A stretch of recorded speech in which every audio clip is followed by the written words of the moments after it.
Have you ever wondered why some people earn modest salaries yet retire as millionaires, while others make six figures and remain perpetually broke? The answer might shock you, because it has nothing to do with how much money comes into your bank account. Charlie Munger, one of the greatest financial minds of our generation, spent decades unraveling this mystery, and what he discovered flies in the face of everything we've been taught about money. The truth is, most people aren't poor because they don't earn enough. They're poor because they're unknowingly bleeding wealth through seemingly innocent purchases that society has convinced them are perfectly normal. Think about your own spending habits for a moment. Has this ever happened to you? You look at your bank account wondering where all the money went, even though you feel like you haven't spent on anything extravagant. You're not alone. Millions of people experience this exact frustration month after month, year after year, never realizing that the real culprits aren't the obvious splurges, but rather the normal things everyone else is buying too. But before we begin, please hit the like button and let me know where in the world you're watching from today. It's always fascinating seeing who's joining us from around the world, and if you haven't already, make sure to hit that subscribe button and turn on the notification bell so you don't miss any of our future videos. Here's what makes this so insidious. These wealth destroyers don't announce themselves. They don't look dangerous. In fact, they look responsible, practical, even necessary. Society endorses them. Your neighbors buy them. Financial institutions encourage them. They might even give you a temporary sense of accomplishment or satisfaction. But underneath the surface, they're working like termites in the foundation of your financial house, silently consuming your wealth day by day, year by year, until one day you wake up wondering why you're not where you thought you'd be financially. Charlie Munger understood something that most people never grasp. Financial success isn't primarily about earning more. It's about avoiding the silent wealth killers that drain your resources before you even realize what's happening. What you're about to discover might surprise you, because we're not talking about cutting out coffee or canceling streaming services. Those financial advice cliches miss the forest for the trees. We're talking about 5 major purchases that cost the average person hundreds of thousands, sometimes millions of dollars over a lifetime. The fascinating part, these aren't frivolous luxuries. They're things that most people consider completely normal, even essential. Things your parents probably bought. Things your friends are buying right now. Things that financial institutions are more than happy to help you purchase. Stay with me until the end, because understanding these 5 wealth destroyers could be the difference between retiring comfortably and working until you physically can't anymore. The damage these purchases cause isn't immediate, and that's precisely why they're so dangerous. Like termites, you don't see the destruction until it's too late to easily repair. But unlike termites, once you know what to look for, you can stop the damage immediately and redirect those resources toward actually building wealth. So let's dive into the first major wealth killer that's probably sitting in your driveway right now. If you want more practical wealth-building strategies like this, hit that subscribe button. I share content like this regularly, and I'd love to have you here for the journey. The first wealth destroyer is probably sitting in your driveway right now, and it's something that most people consider absolutely essential to their daily lives. I'm talking about brand new cars fresh off the dealership lot. Now, before you dismiss this as extreme or unrealistic, hear me out. Because the hidden truth behind this purchase is one of the most devastating financial revelations you'll ever encounter. And understanding it represents a fundamental mindset shift that separates those who build wealth from those who just look wealthy. Everyone needs transportation, that's not debatable, but here's where the journey toward financial freedom diverges sharply from the path most people follow. The decision between buying new versus used creates $1 million impact over your lifetime that almost nobody calculates. When you walk into that dealership and smell that intoxicating new car scent, You're not just buying a vehicle, you're making a choice that will echo through decades of your financial life in ways you've never considered. Here's the transformation that needs to happen in your thinking. The moment you drive that gleaming new car off the lot, before you've even merged onto the highway to take it home, it has already lost somewhere between 10 and 20% of its value. Think about that for a second. You haven't made a single car payment yet. You haven't put a single mile on it beyond the test drive, and you've already lost thousands of dollars. It's like watching money evaporate into thin air, except this evaporation is built into the transaction, accepted as normal, and rarely discussed by the smiling salesperson handing you the keys. But the real revelation goes much deeper. Over the next 5 years, that car will shed approximately 60% of its total value. A $40,000 vehicle becomes a $16,000 asset. You've hemorrhaged $24,000 simply by owning it, and that's if you paid cash, which most people don't. The reality for millions of car buyers is far worse because they finance these depreciating assets, which means they're not just losing money to depreciation, they're simultaneously paying interest on something that's losing value every single day. Let me walk you through the complete mathematics of this decision, because the numbers tell a story that most people never see until it's too late. When you finance that $40,000 car over 5 years at 5% interest, your monthly payment sits at roughly $754. Over those 5 years, you'll pay a total of $45,240. Now comes the gut punch. At the end of those 5 years of faithfully making payments, your car is worth about $16,000. You've paid over $45,000 to own something worth $16,000. Nearly $30,000 has simply vanished, dissolved into the combined forces of depreciation and interest.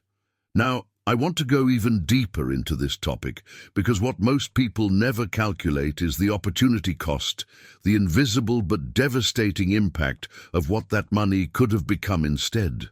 That $30,000 you lost on one car purchase, if invested at a modest 10% annual return over 30 years, would grow into over $500,000. Write in the comments, "I never calculated this before," if this revelation is hitting you as hard as it should, because understanding this hidden cost is the first step toward making decisions that actually build wealth rather than destroy it. And here's where the real transformation in thinking needs to happen, because this isn't just about one car purchase. Most people don't buy a new car once and call it a day. They repeat this pattern every 5 to 7 years throughout their entire adult lives. That means this decision gets made 5, 6, maybe 7 times over a lifetime. We're not talking about losing $30,000 anymore. We're talking about losing hundreds of thousands, potentially crossing into 7-figure territory when you account for the compounding wealth those dollars could have generated instead. Charlie Munger understood this at a level that most people never reach. Throughout his entire life, spanning nearly a century of accumulating billions in wealth, he never once bought a brand new car. Not when he was struggling financially early in his career, and certainly not after becoming one of the wealthiest individuals on the planet. He bought used cars, reliable and practical vehicles that got him from point A to point B, and he drove them until they literally couldn't be driven anymore. When people questioned this habit, when they asked why someone worth over $100 billion would drive an old, unremarkable car, his answer cut straight to the heart of the matter. A car is transportation, nothing more, and a new car doesn't transport you any better than a well-maintained used one. This is the mindset shift that separates those who build lasting wealth from those who simply appear wealthy. Most people view their car as an extension of their identity, a statement about who they are, a signal of their success or status. But that perspective costs them their actual financial success. The hidden truth that wealthy people understand is that a car is a tool, a depreciating tool that costs you money every single day you own it. It's not an investment, it's not an asset in any meaningful sense. It's an expense that either accelerates or decelerates your journey toward financial freedom, depending on how you approach it. Now, let me show you what this looks like in practice. Because understanding the problem is only half the battle. The real revelation comes when you see the alternative path. Instead of buying new, you purchase a reliable used vehicle that's 5 to 7 years old. You pay cash for it, avoiding interest payments entirely. You maintain it properly and drive it for 10 years or longer. Suddenly, instead of $754 leaving your account every month, you have $754 available to invest. Over those same 5 years, that's over $45,000 that goes into assets that appreciate rather than depreciate, into investments that compound and grow rather than into a vehicle that's worth less every single day. The impact of this single decision reverberates through every aspect of your financial life. You're not just saving money on the car itself, you're freeing up monthly cash flow that can be redirected toward building real wealth. You're avoiding the psychological trap of perpetual car payments that so many people accept as just part of life, never questioning whether there's a better way. You're breaking free from the cycle that keeps millions of people feeling broke, despite earning good incomes, because they're channeling massive amounts of money into depreciating assets, rather than appreciating ones. What's fascinating is how resistance to this idea reveals just how deeply the conditioning runs. People will defend their new car purchases with remarkable passion, listing reasons why they need the latest model, the best technology, the warranty coverage. But behind these justifications often lies something deeper, a need for validation, a desire to project success, a fear of being judged for driving something modest. These emotional drivers, combined with aggressive marketing from car manufacturers and easy financing from lenders, create a perfect storm that traps people in wealth, destroying patterns they never consciously chose. Put down in the comments, "I'm rethinking my car decisions," if you're starting to see how this one choice could change your entire financial trajectory, because what comes next might be even more eye-opening when we examine where you live and how that decision shapes everything else. The second wealth destroyer lurks behind the very walls that shelter you, and it's perhaps the most emotionally charged financial decision most people will ever make. I'm talking about buying a house that's too expensive for your income. And before you think this doesn't apply to you, understand that the financial institutions have designed this trap so cleverly that millions of responsible, intelligent people fall into it every single year without realizing what's happening. Here's the hidden truth that banks will never tell you outright. Just because they approve you for a certain mortgage amount doesn't mean you should borrow anywhere near that much. When a bank runs your numbers and tells you that you're qualified for a $400,000 loan, they're not looking out for your wealth-building potential. They're calculating the maximum amount they can lend you while still being reasonably confident you won't default. Their interest is in maximizing their interest income from you, not in ensuring you have money left over to invest and build actual wealth. The transformation in understanding this requires seeing through the facade of what approval really means. A person earning $100,000 annually gets approved for a $400,000 house, and the immediate psychological response is to think, "Great, I can afford a $400,000 house." But this is precisely where the journey toward financial freedom diverges sharply from the path of perpetual financial struggle. That approval isn't a recommendation, it's a ceiling. And treating a ceiling as a target is one of the most devastating mistakes you can make. Let me break down the real impact of this decision, because the numbers reveal a truth that most people discover far too late. That $400,000 house requires a $320,000 mortgage if you put 20% down. At 4% interest over 30 years, you're looking at roughly $1,500 monthly just in principal and interest. But the revelation doesn't stop there, because houses come with expenses that renters never see. Property taxes, homeowners insurance, maintenance, repairs, all of this easily adds another $500 to $1,000 monthly. Suddenly you're spending between $2,000 and $2,500 every single month on housing alone. Now here's where the mathematics becomes truly sobering. On a $100,000 annual income, $25,000 to $30,000 yearly on housing represents a quarter to nearly a third of your gross income. But you don't live on gross income. You live on what's left after taxes. After federal, state, and payroll taxes, someone earning $100,000 might take home around $70,000.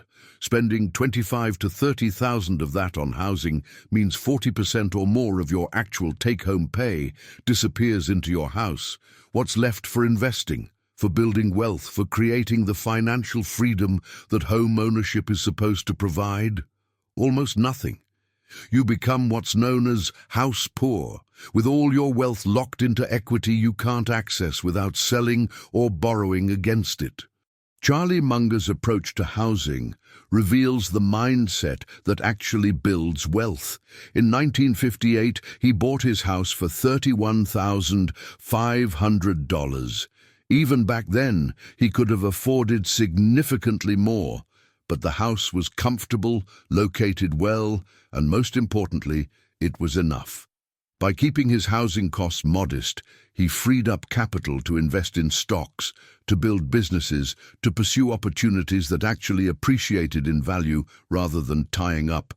His resources in expenses disguised as assets. Write in the comments, housing costs are stealing my future, if you're beginning to see how this single decision might be the invisible barrier between where you are financially and where you want to be, because the patterns we're uncovering go even deeper when we look at what you're putting inside that house. The real revelation about housing costs comes when you understand what happens to the rest of your financial life, when you stretch yourself too thin. This isn't just about making payments, it's about the invisible impact on every other wealth-building opportunity that comes your way. When 40% or more of your take-home pay disappears into housing expenses before you've bought groceries, paid utilities, or put gas in that car we talked about earlier, you're not building wealth, you're building a prison made of mortgage statements and property tax bills. What's particularly insidious about this trap is how it masquerades as responsible adult behavior. Society celebrates home ownership as the pinnacle of financial achievement, the ultimate sign that you've made it. Real estate agents, mortgage brokers, even well-meaning family members encourage you to buy as much house as you can possibly afford, as if maximizing your mortgage is somehow a badge of honor. But this mindset shift from viewing a house as shelter to viewing it as a statement of success is costing people their actual financial freedom. Here's the hidden truth that transforms everything once you see it. Your house should cost no more than 2.5 to 3 times your annual income, ideally even less. Someone earning $100,000 yearly should be looking at houses in the $250,000 to $300,000 range, not $400,000. This isn't about deprivation, it's about proportion. It's about ensuring that your shelter supports your wealth-building journey rather than derailing it completely. The mathematics behind this guideline reveal why it matters so profoundly. When you follow this rule, you're not spending 40% of your take-home pay on housing. You're spending perhaps 25 to 30%, leaving meaningful amounts available for investing. And here's what most people miss entirely. You should be putting down at least 20% to avoid private mortgage insurance, that additional monthly fee that's pure waste. Even more importantly, you should be getting a 15-year mortgage instead of a 30-year one, forcing yourself to pay off the debt faster and avoiding decades of interest payments that dwarf the original loan amount. Most people do the exact opposite of all of this. They buy the maximum house they can get approved for, stretching their budget to the breaking point. They put down the minimum, often just 3 or 5%, because they want to preserve cash for furnishing that new house. They take a 30-year mortgage because the monthly payments are lower, never calculating that they'll pay nearly double the purchase price by the time it's paid off. And then they genuinely wonder why building wealth feels impossible, why every month feels like a financial tightrope walk, why they can't seem to get ahead despite earning decent incomes. The opportunity cost here is staggering when you actually calculate it. Over 30 years, the difference between buying a modest house that's well within your means versus stretching for the maximum you can afford represents over $1 million in lost investment growth. That's not theoretical money, that's real wealth that could have been yours, redirected instead into interest payments, higher property taxes, more expensive maintenance, all flowing out of your life rather than compounding within it. The journey toward financial freedom requires seeing your house for what it truly is, shelter that should enable wealth building, not an anchor that prevents it. Put down, "I'm buying less house," in the comments if this revelation is changing how you think about one of life's biggest financial decisions. Because what we're about to uncover about the things you put inside that house might be even more surprising in terms of wealth destruction. The third wealth destroyer is something most people don't even think of as a significant expense, which is precisely why it's so dangerous. Once you've bought that house, whether modest or excessive, there's an almost irresistible urge to fill it with brand new furniture and decor, and this is where tens of thousands of dollars quietly disappear, often financed at high interest rates, for items that serve the exact same function whether they're bought new or used. Think about what happens in the typical scenario. Someone moves into a new home and immediately feels that the space needs to be furnished properly, completely, and quickly. A new couch costs $2,000. A dining room set runs $3,000. Bedroom furniture adds several thousand more. Then come the decorations, the artwork, the rugs, the lamps, all the little touches that turn a house into what magazines tell us a home should look like. Before you've even realized what's happening, you've spent $20, $30, sometimes $40,000 furnishing a house, and here's the revelation that changes everything. Furniture is furniture. It serves a function. You sit on it, you eat at it, you sleep in it.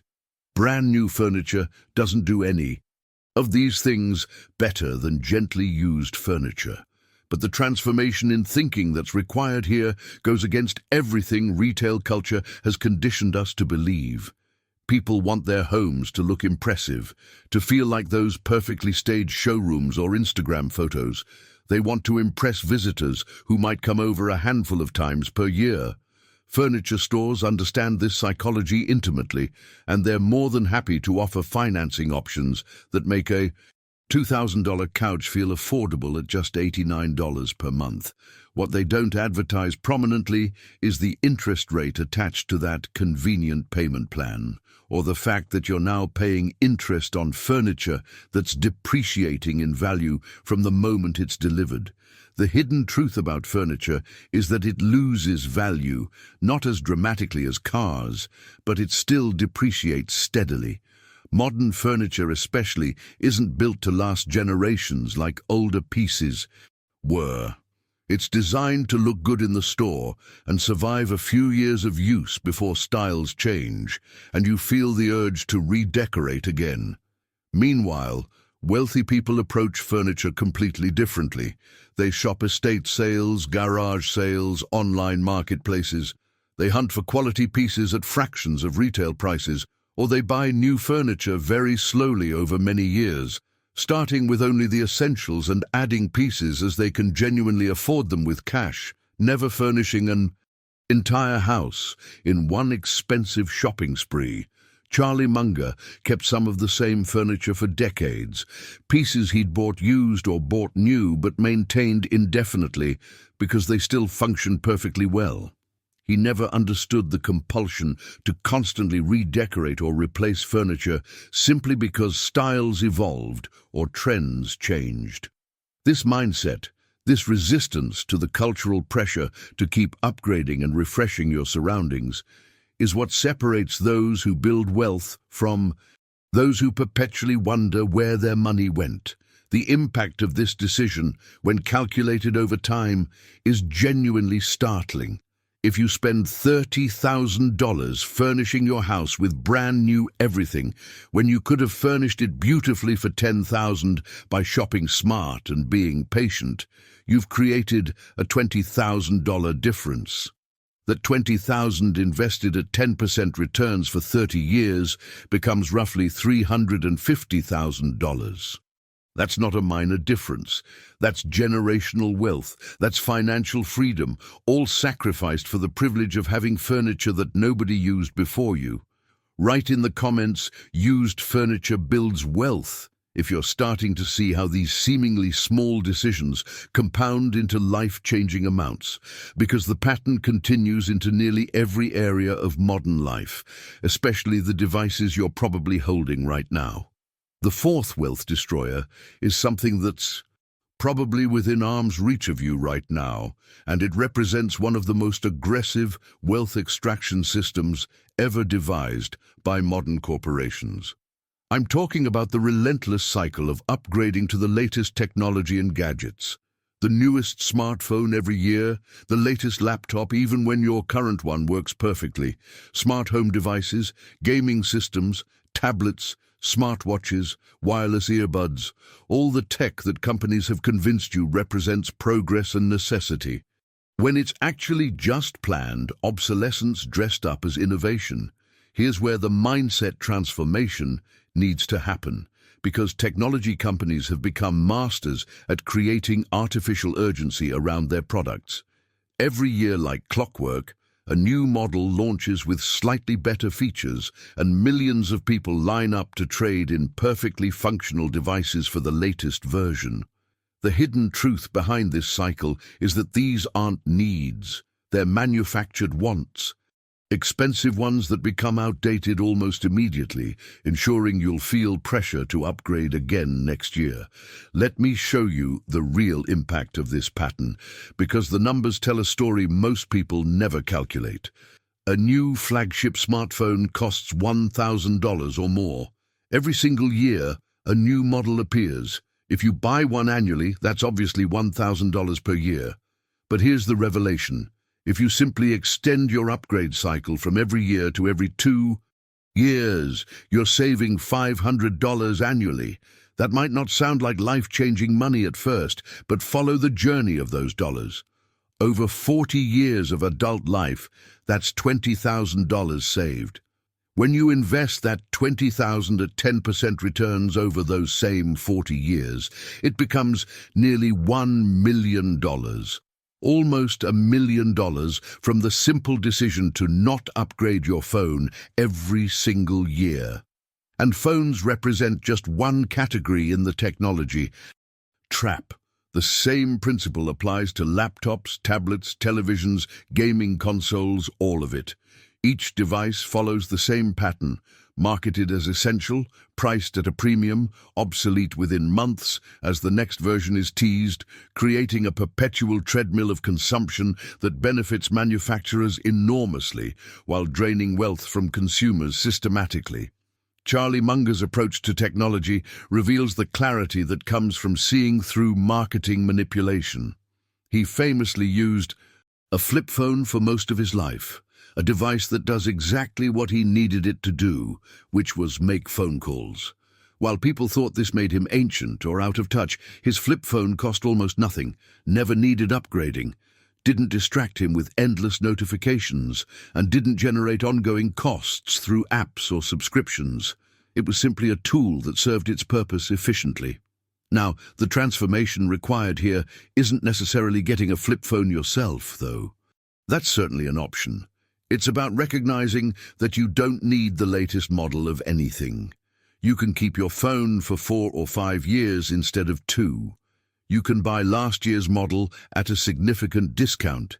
You can take care of your devices so they last longer.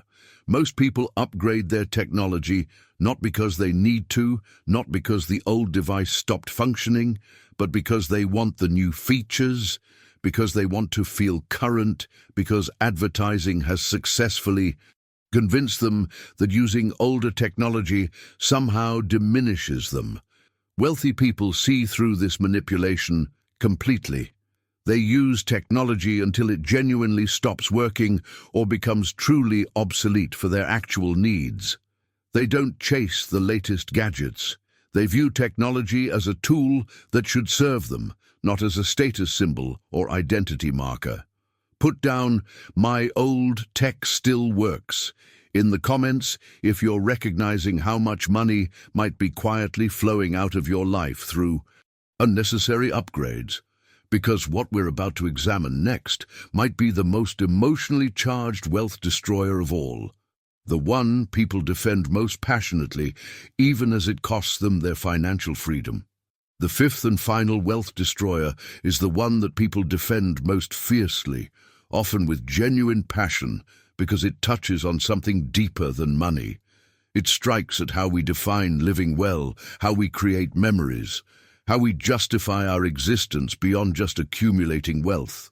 I'm talking about luxury experiences that you genuinely cannot afford. The expensive vacations, first-class flights, five-star hotels, designer restaurants, VIP concert tickets, luxury cruises, all the experiences that get justified with that powerful phrase, "You only live once." And here's where I need you to really hear me, because I'm not saying you shouldn't enjoy life. I'm not advocating for a joyless existence of pure accumulation.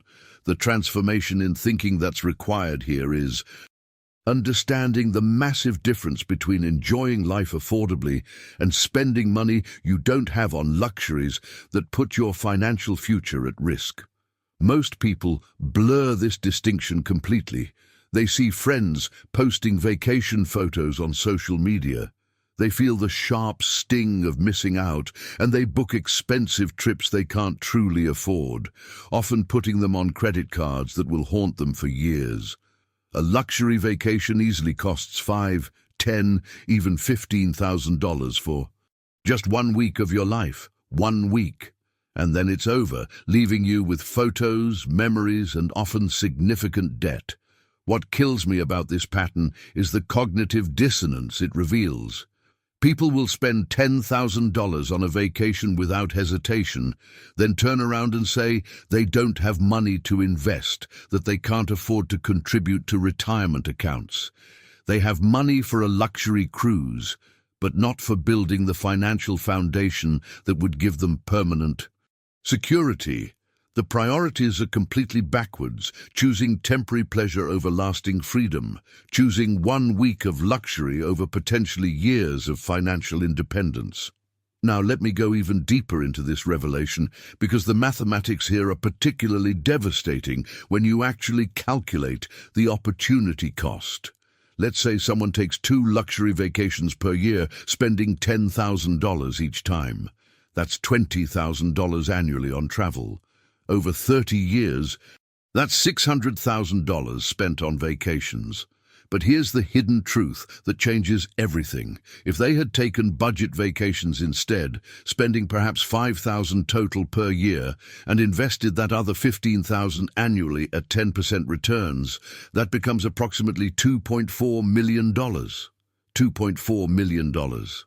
That's the real cost of luxury vacations, not just the money spent, but all the wealth that money could have become. And before you dismiss this as unrealistic or extreme, understand that budget vacations can create memories just as meaningful, sometimes more so, than expensive ones. The best memories rarely correlate with price tags. They're about experiences shared, moments of genuine connection, unexpected discoveries. I've known families who took simple road trips that became cherished memories for life, and I've known people who spent $20,000 on luxury vacations they barely remember. The experience isn't determined by cost, but your wealth trajectory definitely is. Charlie Munger never took expensive vacations, never felt compelled to fly first class or stay in five-star hotels. A fancy hotel room is just a place to sleep. A first-class seat arrives at the same destination simultaneously with economy.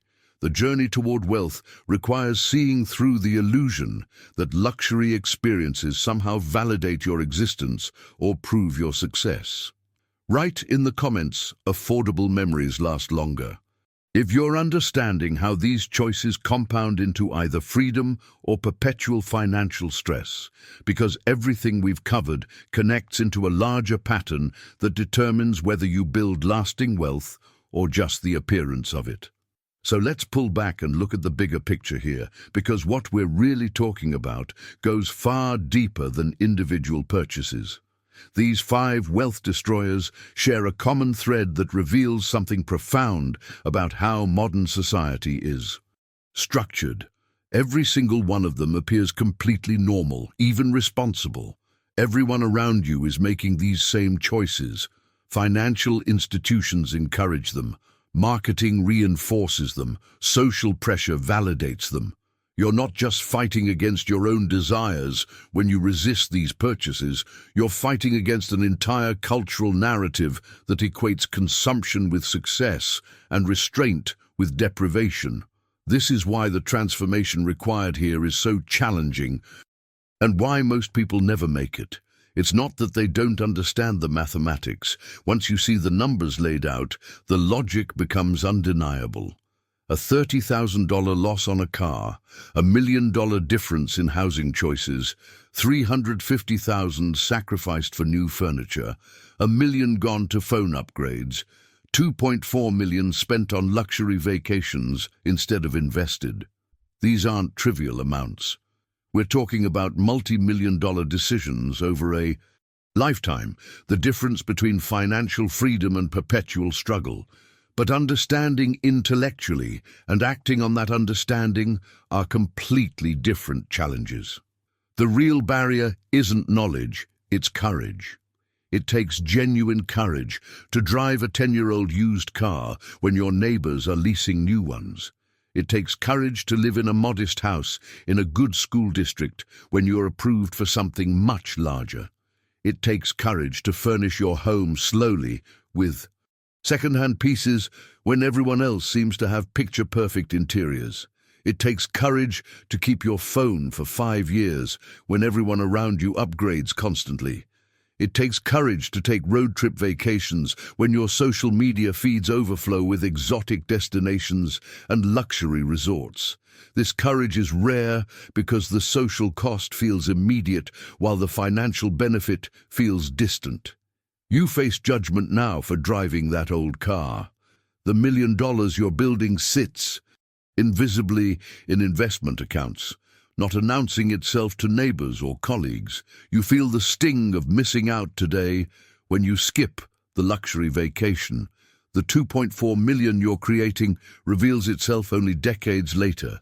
The psychological weight of being different, of going against the current, of resisting what everyone else accepts as normal, that's heavy, that's real. And that's precisely why most people choose the path of societal acceptance over the path of wealth building. But here's the hidden truth that makes it all worthwhile. That freedom, that ability to live life on your own terms, without financial stress, without being trapped by payments and debt, without having to work until you physically can't anymore, that freedom is worth more than any car or house or furniture or gadget or vacation could ever be worth. The people who understand this, who make the hard choices early and consistently, they're the ones who end up with both the freedom and the resources to truly enjoy life, not just perform enjoyment for social media while drowning in debt behind the scenes. Charlie Munger chose this path deliberately and never regretted it for a single moment. Not because he was miserly or joyless, but because he understood that real wealth provides options that consumption never can. Write in the comments, I choose freedom over appearances, if you're ready to start making decisions that actually build wealth, rather than just creating the illusion of success. Because what comes next is about turning this understanding into concrete action that changes your financial trajectory permanently. The journey from understanding to action begins with a single decision, and that decision needs to happen today, right now, not someday when circumstances are better, or when you're earning more, or when the timing feels perfect. Because here's the hidden truth about timing. It never feels perfect. There will always be reasons to delay, always justifications for making just one more wealth-destroying purchase before you start doing things differently. The transformation happens when you decide that your financial freedom matters more than the comfort of blending in with everyone else's consumption patterns. So what does this actually look like in practice? It starts with examining your current spending through this new lens we've developed together. Look at your car situation honestly. Are you making payments on a depreciating asset when you could be driving something paid off and investing that monthly payment instead? Look at your housing cost without emotion or ego. Is your house supporting your wealth building or preventing it? Walk through your home and calculate what you spent furnishing it with new items when quality used pieces would have served you just as well. Check your technology drawer and count how many devices you've upgraded unnecessarily over the past 5 years. Review your vacation spending and ask yourself honestly whether those luxury experiences created proportionally better memories than affordable alternatives would have.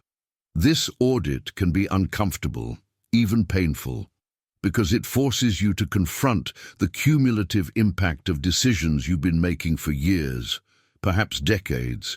You might discover you've unknowingly sacrificed hundreds of thousands, maybe millions in potential wealth. But here's the revelation that makes this discomfort worthwhile. Every single day from this point forward is an opportunity to make different choices. The money already spent is gone, but the money you would have spent tomorrow on wealth-destroying purchases can be redirected starting immediately. The discipline this requires isn't about deprivation, despite how it might initially feel. It's about clarity of purpose. When you truly understand that driving a modest used car instead of financing new ones can make you a millionaire over your lifetime, the choice becomes easier. When you viscerally grasp that, living in a house well below your approval amount creates over $1 million in investment opportunity. Downsizing or staying put stops feeling like sacrifice. When you calculate that buying quality used furniture instead of new saves $350,000 over 30 years, suddenly shopping estate sales feels exciting rather than embarrassing. This mindset shift transforms your entire relationship with money because you stop viewing these choices through the lens of what you're giving up and start seeing them through the lens of what you're gaining. You're not depriving yourself of a new car, you're choosing financial freedom. You're not settling for a modest house, you're prioritizing wealth building. You're not being cheap with furniture, you're being strategic. You're not missing out on luxury vacations, you're investing in permanent security over temporary pleasure. What makes this sustainable long-term is that the benefits compound in ways that extend far beyond just the money. Yes, you're building wealth that will eventually provide freedom, but you're also developing discipline, clarity, and independence from social pressure. You're learning to make decisions based on your values rather than others' expectations. You're building the psychological strength to be different, to resist manufactured urgency, to think long-term in a culture obsessed with immediate gratification. Put down "starting today, not someday" in the comments if you're ready to begin this transformation immediately, because the final piece of this puzzle is understanding exactly how to redirect these savings into investments that actually build the wealth we've been talking about throughout this entire journey.